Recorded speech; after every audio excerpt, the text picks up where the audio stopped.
Morning students, welcome to your science class. I hope you all have enjoyed the video I shared with you. Now please open your book. Let us start reading lesson number 10, solids, liquids and gases. These are the three states of matter. So before starting this, I need to explain you what is a matter. A matter is anything that has mass, means weight, and occupies space. ठीक है, कोई भी ऐसी चीज़ जिसमें मास हो और वो occupy करती हो क्या space is called matter. After reading this chapter, you will be able to know the different states of a matter and how the matter changes its state. Usually, a matter changes its shape or state on compressing it, on heating it और on freezing it. Basically, दो तरह से वो अपना state change करता है कोई भी मैटर, या तो जब हम उसे हीट अप करते हैं यानी गर्म करते हैं, या फिर जब हम उसे बहुत ज़्यादा ठंडा यानी फ्रीज करते हैं. After reading this chapter, you will be able to know the different states of a matter, solid, liquids and gases, and changes in states of matter and dissolving solids in water. There are some solids that dissolve in water, but some solids do not dissolve in water, like chalk powder and sand does not dissolve in water, but salt and sugar dissolves in water. Okay, let us start. The containers are filled with items in different states of matter. Okay, first one is perfume, second one is some your cloth washing detergent kind, and third one is a jar having biscuits or cookies in it. So look, do you know these states? No. Now you have to tell the states of matter in these three containers. सबसे पहले container में do है या perfume है. Perfume कौन से state में होगा? ऑब्वियसली इन गैशियस स्टेट. जब आप उसको स्प्रे करते हो उसमें से गैस जैसा निकलता है ना, so it's in gaseous state. Next is liquid detergent है वो. So as I said liquid detergent, तो कौन सी स्टेट हुई? It's a liquid state. And third there are cookies. So cookies are in solid state. Look around the classroom. What do you see? There are things like desks, chairs, and blackboards that are of different shapes, sizes, colors, and textures. You have already studied in class 3 that anything that has mass and occupies space is called matter. I explained you in the beginning of this lesson that what is a matter? A matter is anything that has mass and occupies space. Okay? Animals, plants, stones, air and water are some examples of matter. ये examples हैं किसके? Matter के. Because animals भी space लेते हैं, stone भी space लेते हैं, प्लांट्स भी स्पेस लेते हैं. But I guess you would be surprised by the name of air, that how air occupies a space. So children, air also occupies a space. Let me give you an example. Take a balloon. Deflated balloon आपको लेना है। Now now you have to, अब आपको उसको फूंक मार के फुलाना है। जब आपने डिफ्लेटेड बैलून में फूंक मारा तो आपने हवा उसके अंदर डाली, हवा ने उसको फ्लैट फुला दिया। हवा ने उसको क्यों फुलाया? क्योंकि हवा को एडजस्ट होने के लिए स्पेस चाहिए और हवा ने उसके अंदर स्पेस बनाया, इसीलिए वो फूल गया। ठीक है। So this example shows that air also occupies space. However light and shadow are not matter. जो लाइट होती है और जो शैडो होती है हमारी, वो मैटर नहीं होते हैं। Do you know why? The mass of an object is the amount of matter it contains. We use a weighing balance to compare the masses of objects. weighing balance में तराजू का इस्तेमाल किया, हम तराजू का इस्तेमाल करते हैं डिफरेंट ऑब्जेक्ट्स के मासेस को वेट करने के लिए, उनके वज़न को नापने के लिए। The amount of space that matter takes up is called its volume. और कोई भी जो मैटर है वो कितनी स्पेस लेता है अपने आप को रखा जाने के लिए, उसको हम बोलते हैं उसका volume. Okay.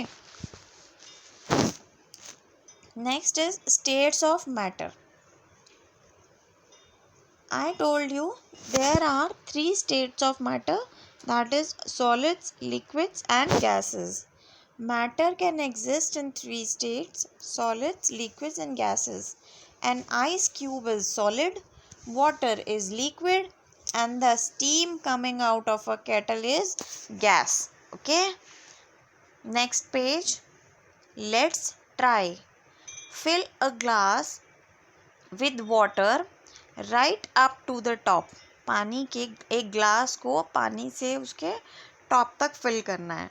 Drop a small rubber ball in it. Now एक छोटी सी बॉल लेनी है और वो उसके अंदर ड्रॉप करनी है। What do you see? आपने क्या देखा? When you drop the ball some water spills out because the ball takes up the some space occupied by water. आपने देखा कि ग्लास से थोड़ा सा पानी बाहर आ जाता है। ऐसा क्यों होता है? ऐसा इसलिए होता है क्योंकि जब हमने बॉल पानी में डाली तो बॉल ने थोड़ी सी जगह ऑक्यूपाई कर ली और जितनी जगह बॉल ने ऑक्यूपाई की उतनी जगह का पानी बाहर आ गया। देखो, अगर एक रूम में 10 लोगों के बैठने की जगह है, अगर 11th पर्सन अंदर घुसेगा तो उन 10 में से एक को बाहर आना पड़ेगा ना, तभी वो 11th उसमें एडजस्ट हो पाएगा। इन द सेम मैनर, अगर ग्लास पूरा ऑक्यूपाइड है पानी से और हम उसके अंदर एक एक्स्ट्रा बॉल एडजस्ट करने की कोशिश कर रहे हैं तो एक्सेस ऑफ वाटर, जितना स्पेस बॉल ने ऑक्यूपाई किया उतना वाटर ग्लास से बाहर आ जाएगा। Okay. The amount of water that spills out is the same as the space occupied by the ball. हो गया explain? Two objects cannot occupy the same space. दो चीज़ें कभी भी एक जैसा स्पेस ऑक्यूपाई नहीं कर सकती। What is matter made up of? अब मैटर्स जो हैं सारे वो किस चीज़ से बनते हैं? Matter is made up of tiny particles called molecules.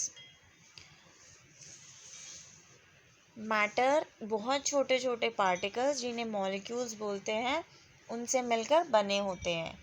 The molecules are made up of even tinier particles called atoms. और जो मॉलिक्यूल्स होते हैं वो एक उससे भी छोटे पार्टिकल एटम्स से मिलकर बनते हैं। So the smallest unit is atoms. बहुत सारे एटम्स कंबाइन होकर मॉलिक्यूल्स फॉर्म करते हैं और फिर बहुत सारे मॉलिक्यूल्स फॉर्म होकर मैटर बनाते हैं। ठीक है। The form of molecules remains the same in all states of matter. Molecules की जो फॉर्म है वो हर मैटर हर स्टेट ऑफ मैटर में ठीक सेम रहती है. Either the matter is in liquid form or in solid form or in gaseous form. It is only the arrangement of the molecules that changes in each state. सिर्फ molecules का arrangement हर state में change होता है. वो अभी मैं आपको explain करूँगी कैसे change होता है.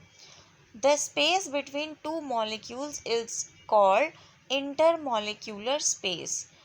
दो मॉलिक्यूल्स के बीच में जो स्पेस है उसे हम क्या बोलते हैं? Intermolecular space. ओके,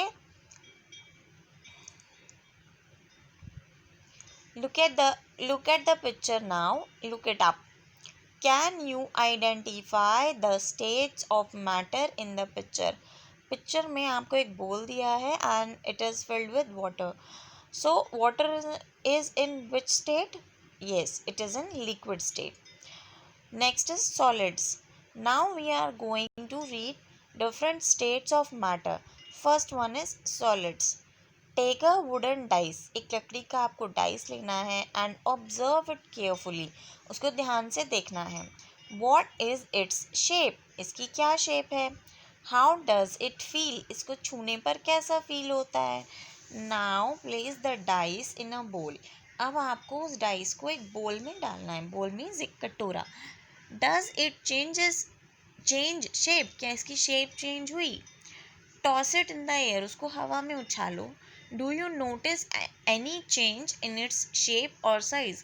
क्या उसके साइज और शेप में आपने कोई चेंज नोटिस किया? Squeeze the wooden dice with your hands. दोनों हाथों से उसको पूरी ताकत लगाकर आप दबाओ. Can you make it smaller? क्या यह ऐसा करने से छोटा हो गया? No. It does not change its shape or size. ऐसा करने पर भी ना ही उसकी शेप और ना ही उसका साइज चेंज हो रहे हैं. This is because the wooden dice is a solid. ऐसा इसलिए होता है क्योंकि जो wooden dice है वो एक solid item है, solid matter है. A solid always has same shape. अब आपको समझ आ गया है that solids matter जो होते हैं उनका एक fixed shape होता है, whether it is on a table or in a bowl. चाहे हम उसे किसी टेबल पे रखें या किसी बोल में रखें. We can say, हम कह सकते हैं that all solids have a definite shape. कि जितने भी solids होते हैं उनकी अपनी एक fixed shape होती है. Definite shape means fixed shape. Another characteristics of a solid object is that it always takes up the same amount of space. जो भी सॉलिड मैटर्स होते हैं वो कहीं पर भी अगर हम रखें, चाहे हम उसको टेबल में रखें, चाहे हम उसको अलमीरा में रखें, कहीं पर भी हम उसको रखें, they take the same space. वो बराबर जगह लेंगे. ठीक है. A solid has definite volume. इसलिए हम बोल सकते हैं कि एक जो सॉलिड मैटर है, सॉलिड आइटम है, उसका डेफिनेट वॉल्यूम होता है. उसका शेप भी डेफिनेट होता है यानी फिक्स्ड होता है, और उसका वॉल्यूम भी डेफिनेट मीन्स फिक्स्ड होता है. इन सॉलिड्स में molecules are packed very closely. See, यहाँ पर देखो, ये जो गोल गोल रेड वाले सर्कल्स हैं, दीज आर मॉलिक्यूल्स, और ये कैसे एक दूसरे के साथ बिल्कुल जुड़ कर अटैच होकर पैक्ड हुए हैं. So solids are hard to touch and have a fixed shape, size and volume. क्योंकि इनके मॉलिक्यूल्स बहुत पास आपस में जुड़े हुए होते हैं, इसलिए सॉलिड्स बहुत हार्ड होते हैं टच करने पर. इनका एक फिक्स्ड शेप होता है, फिक्स्ड साइज होता है एंड फिक्स्ड वॉल्यूम होता है. A book, eraser and ball are some examples of solids. ये सारे solids के examples हैं. Okay, so students, this is all about reading of lesson number 10. Now we will do question A from this lesson. Okay.